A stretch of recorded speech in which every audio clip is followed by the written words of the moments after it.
Hi everyone. In this video, we are going to discuss about the topic principal sources of optimization. And there are a number of ways in which a compiler can improve a program without changing the function it computes. And some function preserving transformation examples are given below, and as well as some loop optimization examples are also shown.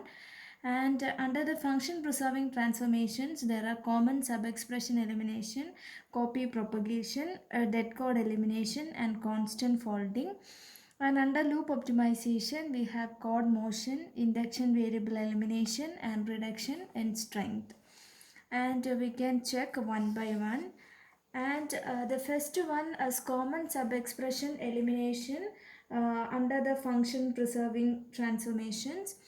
And in that case, we can say that an occurrence of an expression E is called a common sub-expression if E was previously computed and the values of the variables in E have not changed since the previous computation.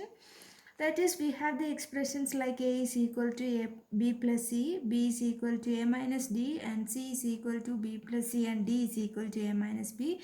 And this is the code before optimization. And after optimization, we can write that A is equal to B plus C. Similarly, we have to write A is equal to B plus C. And after that, B is equal to A minus D. That is also have to be written like B is equal to A minus D. Then the third statement is C is equal to B plus C, and here also we have to repeat the same statement because B has already updated over in the second statement. So here there is an updation, so we have to write the C is equal to B plus C. But in the case of D is equal to A minus D, this is already computed here in here, that is B is equal to A minus D, and the A minus D result is already assigned to B. So there is no need for computing the same expression again. So we can write that D is equal to B. So likely we have eliminated a common sub-expression. Okay, I think that's clear for you. And in the case of copy propagation and dead code elimination, this copy propagation means that use of one variable instead of another. And in the case of dead code elimination, a variable is live at a point in a program if its value can be used subsequently, otherwise it's a dead at that point.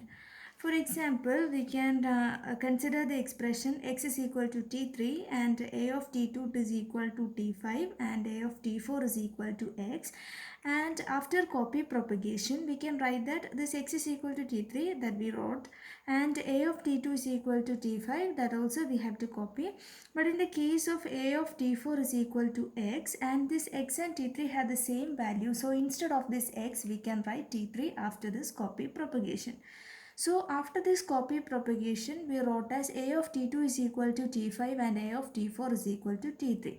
And thereafter there is no need for this statement x is equal to t3. That is, after this copy propagation there is no need for x is equal to t3. So we can say that that is a dead state. So we can avoid that, and after the dead code elimination we have only two statements, that is a of t2 is equal to t5 and a of t4 it is equal to t3.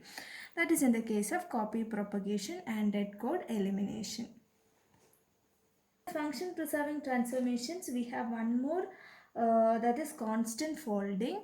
In the case of constant folding, if all the operands are constant in an expression, then it can be eliminated at the compile time itself, and the result of the operation can replace the original evaluation in the program. That is, here this is the code before optimization, that is const max is equal to 3 and I is equal to 2 plus max and j is equal to I into 3. That is, after optimization we can write that here max is equal to 3, so instead of this max we can write it as 3 itself, so I is equal to 5, that is written over here. And similarly j is equal to I into 3, that is equal to, I have the value 5, so 5 into 3, j is equal to 15. So after optimization this is the code. And now I think you are clear with all these four statements. That is constant sub-expression elimination, copy propagation and dead code elimination, and the fourth one is constant folding.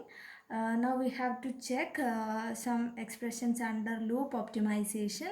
That is, the first one is chord motion. Then an important modification that decreases the amount of code in a loop is called chord motion, and it brings a loop invariant statements out of the loop. That is here, here is a code that is while I less than t minus 3, we have to do S1. So we can write that it have to compute this t minus 3 again and again in this loop. That is, every time it has to check the condition. So instead of that, we can assign this t minus 3 to a after optimization. So we have to write that while I less than a. So it has to check if while I less than a or not. It doesn't have to compute this I less than t minus 3 again and again, and that is what is called as chord motion. And after that, we have induction variable and strength reduction, and it is used to replace the high strength operator by low strength operator, and hence it reduces the strength. That is x square, that can be replaced by x into x, that's a x into 2, and that is a high strength operator, and that can be replaced by x plus x. And that's about this video, and in the coming videos we will look over peephole optimization. Thank you, stay tuned, have a nice day.